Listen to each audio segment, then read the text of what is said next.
করাতের শব্দে কেঁপে উঠল পুরো জঙ্গল।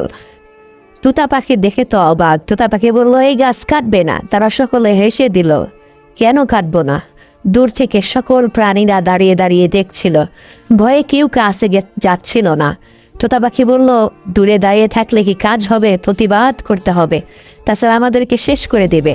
তারা করাত নিয়ে যখনই প্রস্তুতি নিল গাছটাকে পুরো শেষ করে দেবে, এমন সময় তুতা উপরের দিকে উঠে জোরে ডাক দিল।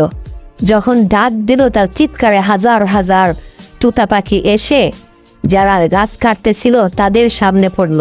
তারা ভয় পেয়ে গেল, কি করবে না করবে। হাই হা, আমরা তো এত তুতা পাখি। তখন সকল তুতা একত্রে আক্রমণ করার কারণে গাছটি রক্ষা পেয়ে গেল এবং গাছটি হেফাজত হলো। সকল প্রাণীরা সেখানে চলে আসলো। তুতার এই সৎ সাহসের জন্য তুতার জন্য কি একটি লাইক কমেন্ট সাবস্ক্রাইব হয় না? তোমরা লাইক কমেন্ট সাবস্ক্রাইব করো, তার কান্নাটা বন্ধ করে দাও।